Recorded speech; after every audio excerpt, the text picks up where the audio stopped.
नमः शिवाय, जय माता रानी। दोस्तों, स्वागत है आप सभी का अपने YouTube चैनल जीना सीखो में। दोस्तों, हिंदू धर्म में करवा चौथ का बड़ा ही महत्व है। पंचांग के अनुसार यह व्रत हर साल कार्तिक माह के कृष्ण पक्ष की चतुर्थी तिथि के दिन रखा जाता है। इस दिन सुहागन महिलाएं अपने पति की लंबी उम्र के लिए निर्जला व्रत रखती है और शाम के समय पूजा के बाद चंद्रमा को अर्घ्य देकर व्रत का पारण करती है। करवा चौथ का व्रत बहुत ही कठिन माना जाता है। इस दिन सुहागन महिलाएं सूर्य उदय से लेकर चंद्र उदय तक उपवास रखती है। यह पर्व पति पत्नी की अटूट रिश्ते की मिसाल है। कहा जाता है कि करवा चौथ का व्रत रखकर करवा माता की पूजा करने से अखंड सौभाग्य की प्राप्ति होती है और वैवाहिक जीवन सुखमय रहता है।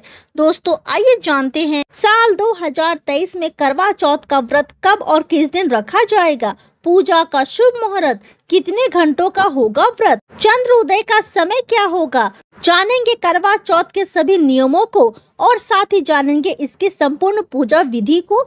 और साथ ही दोस्तों, मैं बात करूंगी कि पहली बार जो व्रती व्रत करना चाह रही है, जो व्रती पहली बार इस व्रत को उठाना चाह रही है, इस साल वो व्रत उठाए कि नहीं, क्योंकि साल 2023 में मलमास लगा हुआ है। ऐसे में बहुत सारी महिलाओं के मन में दुविधा बनी हुई है कि इस साल करवा चौथ का व्रत पहली बार जो लोग उठाना चाह रही है वो करे या ना करे।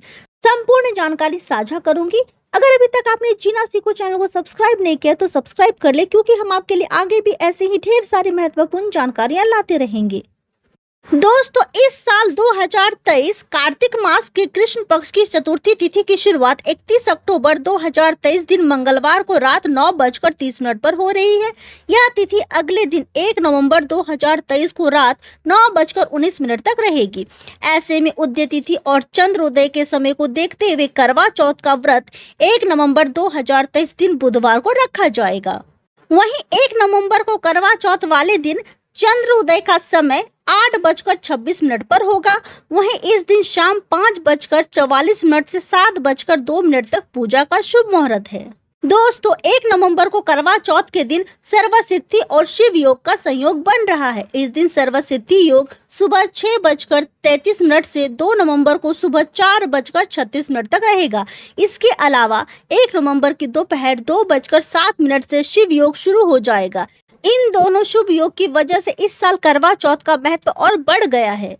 करवा चौथ का व्रत पंजाब, दिल्ली, राजस्थान समेत कई राज्यों में मनाया जाता है। हर व्रत के तरह करवा चौथ व्रत रखने के भी नियम है। नियम पूर्वक ही व्रत रखने से वह फलित होता है। जो युवती पहली बार करवा चौथ का व्रत रख रही है, उनको इन व्रतों के नियमों को जानना जरूरी है, जो इस प्रकार है। करवा चौथ व्रत एक निर्जला व्रत है। इस व्रत को रखते हैं तो दिन भर अन्न और जल का त्याग करना होता है, इसलिए यह व्रत कठिन व्रतों में से एक माना जाता है। करवा चौथ व्रत में सास अपनी बहू को सरगी देती है, जिसमें व्रत से पूर्व खाने वाले सामान जैसे फल, मिठाई, पकवान आदि होते हैं। व्रत के दिन सूर्य उदय पूर्व बहू इसे ही खाकर व्रत रखती है।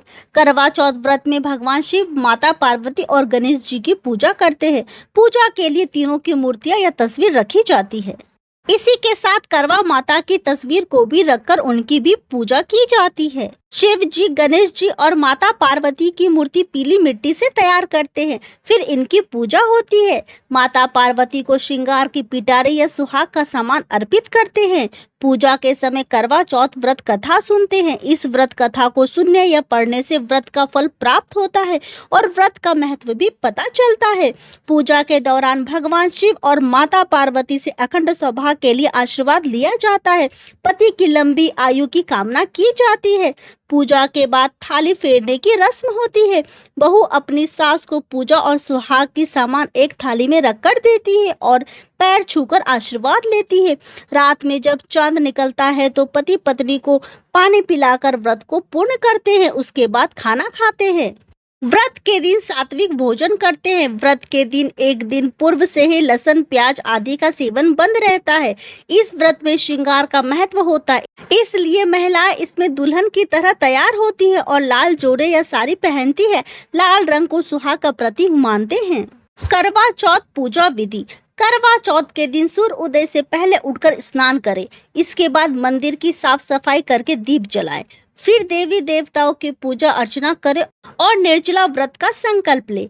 शाम के समय पुनः स्नान के बाद जिस स्थान पर आप करवा चौथ का पूजन करने वाले हैं वहां गेहूं से फलक बनाएं और उसके बाद चावल पीस कर करवा की तस्वीर बनाएं। इसके बाद 8 पूरी की अठावरी बनाकर उसके साथ हलवा या खीर बनाएं और पक्का भोजन तैयार करें। इस पावन दिन शिव परिवार की पूजा अर्चना की जाती है। ऐसे में पीले रंग की मिट्टी से गौरी की मूर्ति का निर्माण करें और साथ ही उनकी गोद में गणेश जी को विराजित कराएं। अब माँ गौरी को चौकी पर स्थापित करें और लाल रंग की चुनरी ओढ़ाकर उन्हें श्रृंगार का सामान अर्पित करें। माँ गौरी के सामने जल से भरा कलश रखें और साथ ही टोटीदार करवा भी रखें जिससे चंद्रमा को अर्घ्य दिया जा सके। इसके बाद विधि पूर्वक गणेश गौरी की विधि पूर्वक पूजा करें और करवा चौथ की कथा सुने।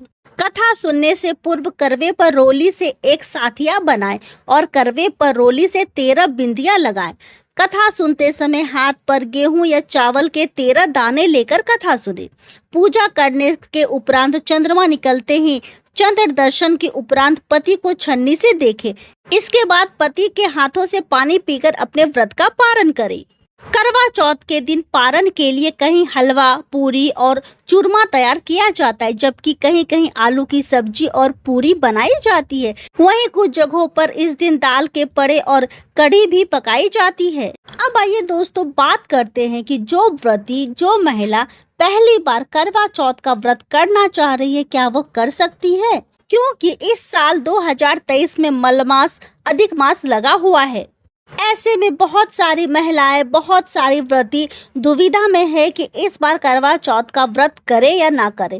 तो दोस्तों मैं आपको बता दूं कि जो व्रती पहली बार करवा चौथ का व्रत करना चाह रही है, उठाना चाह रही है, वह बिल्कुल इस व्रत को उठा सकती है, इस व्रत को कर सकती है।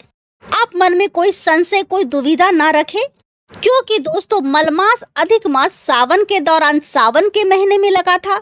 मलमास के अवधि के दौरान जितने भी जो भी व्रत आते हैं उस व्रत को हम नहीं उठा सकते हैं, उस व्रत को हम नहीं कर सकते हैं। और ऐसा दोस्तों बिल्कुल भी नहीं है कि जिस वर्ष में अधिक मास मलमास लगा हुआ है तो उस वर्ष के हमें सारे ही व्रत नहीं उठा सकते हैं, सारे व्रत नहीं कर सकते, ऐसा बिल्कुल भी नहीं है। अब क्योंकि मलमास अधिक मास सावन के महीने में लग चुका था, सावन का महीना खत्म हो चुका है, मलमास अधिक मास खत्म हो चुका है, और क्योंकि करवा चौथ को कार्तिक माह में रखा जाएगा, कार्तिक माह में इसे मनाया जाएगा, तो आप इस व्रत को पूरी श्रद्धा भक्ति से कर सकती है। कहीं भी कोई भी मनाही नहीं है। ऐसे में दोस्तों आप कोई भी मन में दुविधा या आशंका बिल्कुल भी ना रखें। दोस्तों जानकारी पसंद आई हो तो वीडियो को लाइक शेयर करें, चैनल को सब्सक्राइब करें, क्योंकि हम आपके लिए आगे भी ऐसे ही ढेर सारी महत्वपूर्ण जानकारियां लाते रहेंगे। ओम नमः शिवाय, जय माता रानी दोस्तों।